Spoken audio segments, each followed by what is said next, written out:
Unsa liuna Januniro Raunsi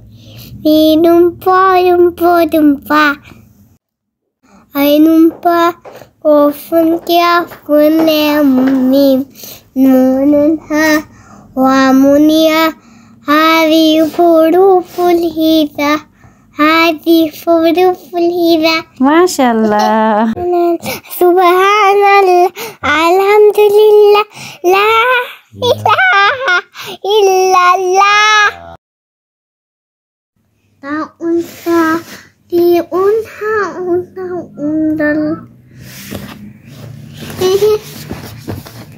Dalinlo La'unsi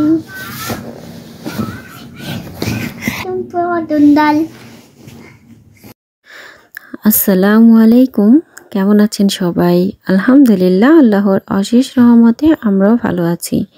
আর এই মুহূর্তে কাছে কিংবা দূরে দেশ এবং দেশের বাইরে যে যেখান থেকে আমার ভিডিওটি দেখছেন কিংবা পরে দেখবেন, সবার জন্য রইল অনেক অনেক দোয়া। আরও একটি ভিডিও দেখার জন্য আপনাদের সবাইকে স্বাগত জানাচ্ছি। তো ভিডিওর প্রথমেই হলো আমার মেয়ে, মাশাআল্লাহ ও একটু আধো আধো কথা শিখেছে। তো নিজে থেকেই টিভি দেখে দেখে একটু যেই আলিফ বা তাসাগুলো যে ওর মন মতো করে ওর ভাষায় যেভাবে বলে, তো সেগুলোই আপনাদের সাথে একটু শেয়ার করলাম।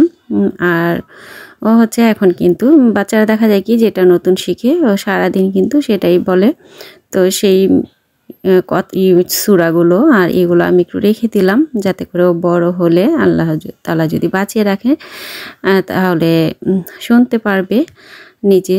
আর বাচ্চাদের কথাগুলো শুনতে কিন্তু খুবই ভালো লাগে, তো এই জন্য আর কি একটু রেখে দিলাম।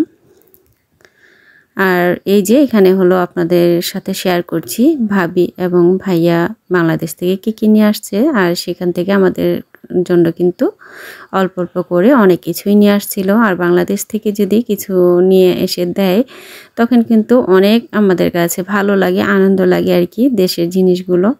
তো দেখা যায় কি বাংলাদেশে তো অনেক, আর তো আমার কাছে কিন্তু এগুলো অনেক কিছু, মানে কি বলবো।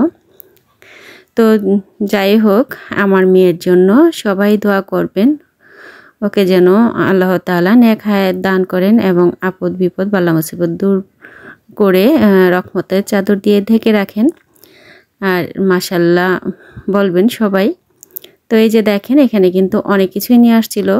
তো এখানে এই যে সিমগুলো কিন্তু একদম তাজা ছিল, খুবই ভালো লাগছিল। তো বড়ই ছিল, সাথে 2টা পেয়ারা, 2টা লেবু, তারপর কয়েক রকমের পিঠা, মিষ্টি, আর হচ্ছে এই যে সুপার শপ থেকেও ফল নিয়ে আসছিল। তো দেখা যায় কি মেহমান আসলে কিন্তু বাসায় সবসময় মোবাইল নিয়ে ভিডিও করা যায় না, তো সময় পাওয়া যায় না, অনেক সময় ভালো লাগে না ভিডিও করতে। তো অফ ক্যামেরায় আর কি ভাই ভাবি আসছিল, তো নাস্তা হালকা পাতলা সবাই মিলে করে নিয়েছিলাম। সকাল সকালে আসছিল, আর আমার দেশি ফলই বেশি পছন্দ। সবজি এবং ফলগুলো নিয়ে আসছিল। তো দেখা যায় কি এখানে তো বিদেশি ফল তো অনেকই আছে, কিন্তু দেশি ফলগুলো পেলে কিন্তু আমাদের কাছে এত ভালো লাগে বলে বোঝানো যাবে না। আর এগুলো পেয়ে কিন্তু আমি খুবই খুশি।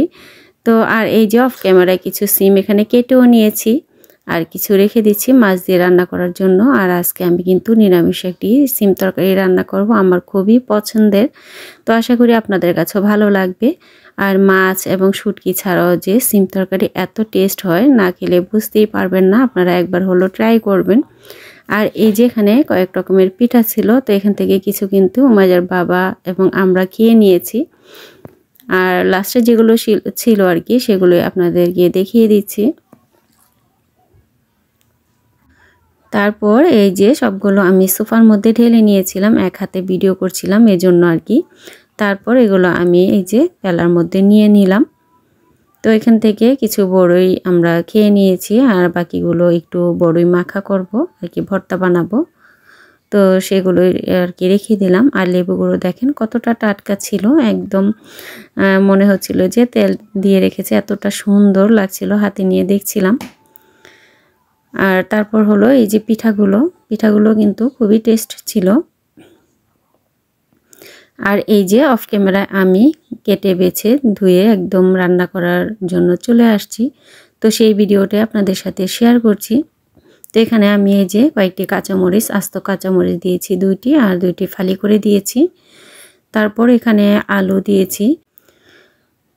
আর এটা কিন্তু আমি অনেকভাবেই তরকারিটা রান্না করি, অনেক সময় মিক্সড সবজি দিয়ে আর কি সিমের সাথে ওইভাবেও রান্না করি, আর এভাবেও খেতেও কিন্তু এক টেস্ট। তো এখানে আপনারা চাইলে গাজর, দেশি বেগুন এবং লাউয়ের যে ডোকাগুলো পাওয়া যায় আর কি কচি, তো সেগুলো দিয়ে দিতে পারেন। তো আমি কিন্তু মাঝে মাঝে ওইভাবে দিয়েও রান্না করি। তো এখানে আমি কোনো কষাবো না, তরকারিটা আমি মেখে আর কি বসিয়ে দিব। তো উপর থেকে যে মশলাগুলো দিয়ে দিচ্ছি, হলুদের গুঁড়া, ধনিয়ার গুঁড়া, মরিচের গুঁড়া, জিরার গুঁড়া। তো এখানে আমি একটু আদা রসুনের পেস্ট দিয়েছি, অনেকেই দেয় না, কিন্তু আমি কিন্তু দিই। এটা দিলে কিন্তু খুবই অন্যরকম একটি ফ্লেভার আসে আর খেতেও দারুণ লাগে। আর এখানে আমি একদম অল্প করে পানি দিয়ে দিলাম, কারণ আমি এই তরকারিটা একটু মাখা মাখা করেই রান্না করব। আর এই যে হাত না দিয়েই আমি কাঠি দিয়ে আর কি এটাকে ভালো করে মিক্সড করে দিব সবজিটা। তো এভাবে করে কিন্তু আপনারা রান্না করে খেয়ে দেখবেন। তো রোজার মধ্যে দেখা যায় কি মুখে কোনো কিছুই টেস্ট লাগে না, প্রথম দিকে কিছুই খেতে ভালো লাগে না। তো এভাবে কিন্তু সিম তরকারিটা রান্না করলে খুবই ভালো লাগে। আমি কিন্তু পেঁয়াজ ছাড়া এই তরকারিটা রান্না করব। দিয়ে কিছুক্ষণ রান্না করে নিব। তারপর এখানে আমি কিছুক্ষণ পর আমি টমেটো দিয়ে দিব। আর এই যে এখানে আমি টমেটো আর ধনিয়া পাতা কেটে রেখেছি। তো একটু ধোয়া একটু বেশি আসবে, কারণ হচ্ছে এই পাতিলাটা আর কি একদমই পাতলা, কিন্তু স্টিলটা এত ভালো, রান্না করতে খুব ভালো লাগে। আর এই পাতিলটা আমার হাত থেকে পড়ে এক সাইড দিয়ে একটু বাকি গিয়েছে, তারপরও এটার মধ্যে আমি রান্না করি। তো দেখা যায় কি আমাদের কিন্তু অনেক কিছুই মানে নতুন থাকতেও দেখা যায় ব্যবহার করতে ভালো লাগে না, আবার অনেক কিছু দেখা যায় জামা কাপড় হোক, কোনো কিছু এই যে হাঁডি পাতিল বা যে কিছুই হোক, দেখা যায় জামা কাপড় অনেক সময় নতুনগুলো পরতে ইচ্ছা করে না, আবার অনেক জামা পরতে পরতে পুরানো হয়ে গেলেও ওইটাই পরতে ভালো লাগে। এরকম আমার কাছে আর কি এই পাতিলটা অনেক ভালো লাগে এটাতে রান্না করতে। তো যাই হোক ওই কথা বাতিয়ে দিলাম। তো তরকারিটা এই যে দেখেন অনেকটাই কিন্তু পানিটা একটু কমে এসেছে, আরও একটু কমবে। তো এই যে একটু আমি আদা ভাঙা ভাঙা করে দিব, সিম, আলু এবং টমেটোগুলো একটু যাতে গলে যায়, মাখা মাখা হয়ে যায়। তারপর এই যে একটু টমেটোগুলো একটু আমি হাতে ভেঙে দিচ্ছি। তারপর অফ ক্যামেরায় রান্না করে এই যে দেখেন আমি ধনিয়া পাতা দিয়ে দিলাম।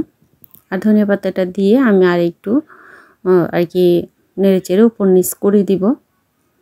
তো এইভাবে কিন্তু সিম তরকারিটা খেতে একদমই অন্যরকম টেস্ট। অনেকে আবার আমার শ্বশুরবাড়ির এলাকায় কিন্তু এইভাবে তরকারিটা রান্না করে তেল ছাড়া। তো আমার কাছে দোনোভাবেই মজা লাগে, কিন্তু আমি তেল দিয়ে দিই। এই তেলটা দিলে আমার কাছে অন্যরকম একটা টেস্ট হয় আর কি, আমার কাছে ভালো লাগে। আর আমার হাতের এই তরকারিটা কিন্তু অনেকে অনেক পছন্দ করে। আমার বাবার বাড়ি, আমার চাচি ওরা, আমার বোন সবাই কিন্তু অনেক পছন্দ করেছে এই তরকারিটা। তো এজন্য আর কি আপনাদের সাথেও শেয়ার করলাম। তো সবাই ভালো থাকবেন, সুস্থ থাকবেন, আমাদের জন্য দোয়া করবেন। আর আমার কথার মধ্যে যদি কোনো ভুল ত্রুটি হয়ে যায় ক্ষমা সুন্দর দৃষ্টিতে দেখবেন।